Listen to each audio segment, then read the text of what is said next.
Bonjour à toutes et à tous et bienvenue pour un nouveau numéro de Metal Missile et Plastic Gun. Aujourd'hui, pinacle de la joie, les nouveaux Thunderbird qui sont actuellement diffusés sur Gulli et dont les nouveaux designs ont été produits par Weta Productions. Donc c'est pour les fans comme moi qui connaissent la série créée par l'immense Jerry Anderson depuis les années 60, ça se présente très très bien.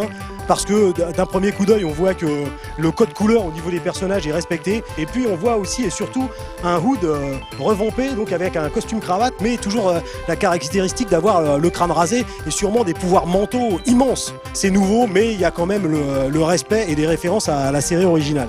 Donc ça c'est très bien. Donc vous pouvez le constater, ils sont tous équipés de casques pour sûrement ou résister aux endroits où il n'y a pas d'atmosphère selon la mission, ou alors aller sous l'eau justement pour Gordon Tracy qui pilote Thunderbird 4. Donc les accessoires sont adaptés au rôle des différents pilotes comme il se doit. Ensuite, nous passons à la partie vraiment bouleversante de tout ça. Ce sont les Thunderbird eux-mêmes, puisque Thunderbird sont les noms des véhicules utilisés par la sécurité internationale pour secourir des gens qui sont victimes de cataclysmes ou de catastrophes naturelles. Nous avons la version énorme du Thunderbird. Je vais demander à une demoiselle qui est sur le stand de nous faire une démonstration. Comment vous appelez-vous ? Dounia. Dounia, enchanté. Est-ce que vous pouvez nous faire une démonstration du fabuleux Thunderbird 2, de toutes ses possibilités ? Donc tout d'abord, on a un cockpit qui est à l'avant.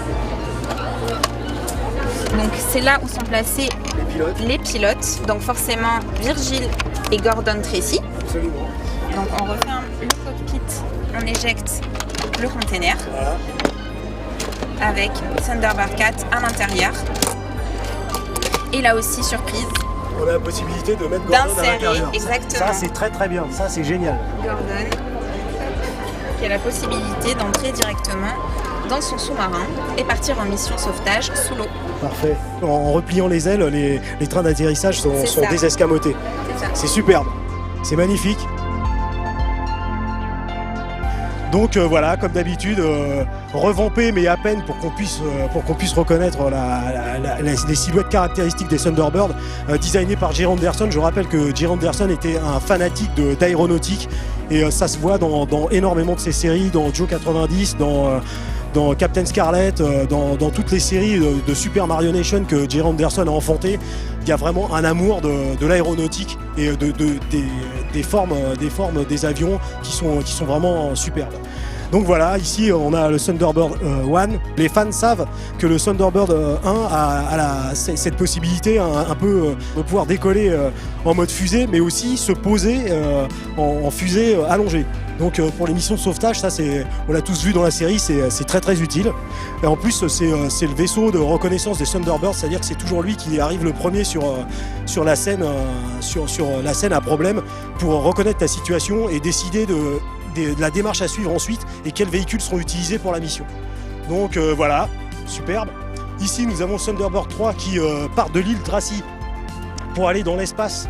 Donc ça c'est vraiment le long courrier des Thunderbird, puisque c'est une fusée qui est capable de franchir la stratosphère. Voilà, quand on tourne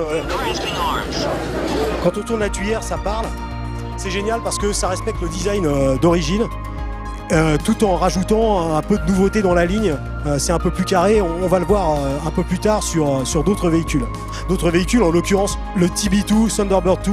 Et puis ici, on retrouve l'ancien gimmick qui consiste à replier les pieds et à fixer le container. Donc dans la série, si ça ressemble à l'original, vous aurez les différents containers et le Thunderbird 2 qui circule au-dessus d'eux pour choisir le container adéquat et ensuite se poser dessus.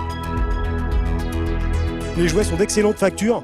Le jouet est streamliné, c'est-à-dire qu'il y a des détails sur la coque pour vraiment donner un aspect réaliste, et ce même sur la version plus petite.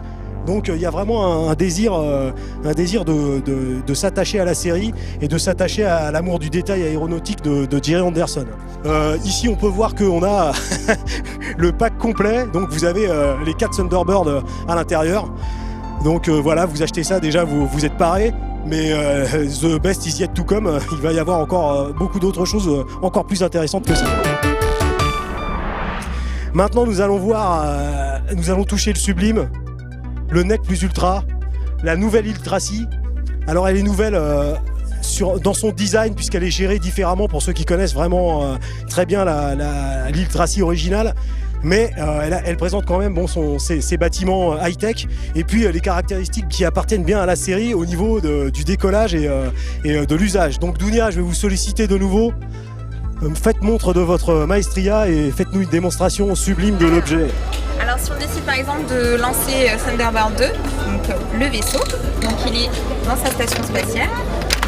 Donc, on ouvre la rampe. Fidèle à la série originale, on a bien sûr le gimmick des palmiers qui se baissent.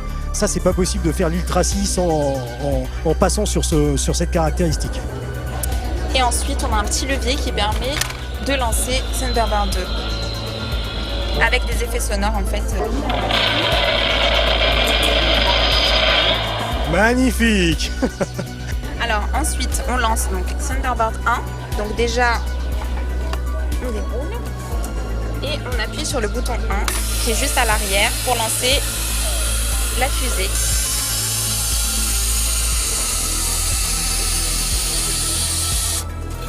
Tout fan, même à demi-fan de Thunderbird et Jay Anderson se doit de posséder ceci. C'est vraiment extraordinaire. Mais there's more. Alors ensuite, c'est le lancement forcément de Thunderbird 3. Donc du coup, pareil, on procède au lancement de la fusée avec des sirènes encore une fois.